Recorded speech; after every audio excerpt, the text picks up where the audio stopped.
شوال کے 6 روزوں کی کیا فضیلت ہے؟ کیا شوال کے 6 روزے رکھنے سے پورے سال کے روزوں کا ثواب ملتا ہے؟ نبیل صاحب انڈیا سے.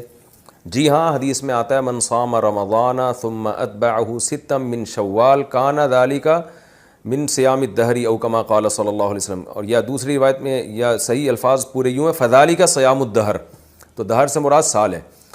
تو آپ صلی اللہ علیہ وسلم نے فرمایا جس نے رمضان کے پورے روزے رکھے اس کے بعد پھر 6 روزے شوال میں اس نے رکھے اس کے بعد، تو فذالک صیام الدہر، یہ پورے سال کے روزوں کے برابر ہے. تو اس کی بڑی فضیلت ہے، رکھنا چاہیے. شوال کے روزے الگ الگ رکھ سکتے ہیں کیا؟ شوال کے روزے اکٹھے رکھنا ضروری ہے یا الگ الگ بھی رکھ سکتے ہیں؟ عمر فاروق کراچی سے الگ الگ بھی رکھ سکتے ہیں. عمر فاروق صاحب اکٹھے ضروری نہیں ہیں. شوال کا روزہ دعوت کی وجہ سے توڑنا. میں نے شوال کا روزہ رکھا ہوا تھا، مجھے ایک دعوت پر بعض ساتھیوں نے کہا کہ نفلی روزہ توڑنا جائز ہے، میں نے توڑ دیا، کیا میرا یہ عمل صحیح تھا اور کیا مجھ پر قضا واجب ہے یا نہیں؟ محمد انور کراچی سے. بلا وجہ نفلی روزہ توڑنا بھی جائز نہیں ہے، لیکن اگر معقول وجہ ہو، جیسے دوستوں نے دعوت کی، اب آپ کا یہ ہے کہ اگر دعوت قبول نہیں کی وہ ناراض ہو جائیں گے، تو ایسی صورت میں آپ روزہ توڑ سکتے ہیں، لیکن بعد میں اس کی قضا کرنی پڑے گی، کیونکہ قرآن کہتا ہے یا ایھا الذین آمنوا لا تبطلوا اعمالکم، اپنے اعمال کو ضائع مت کرو.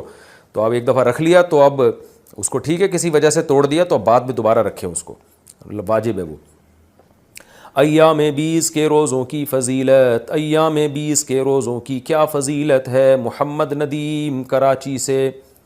حدیث میں ایام 20 کے روزوں کے بارے میں آتا ہے جس نے ایام 20 کے روزے رکھے پورے مہینے کے روزوں کے برابر ہیں، کیونکہ ایک نیکی 10 نیکیوں کے برابر، تو 3 روزے ایک روزہ 10 روزوں کے برابر، تو 3 روزے 30 روزوں کے برابر.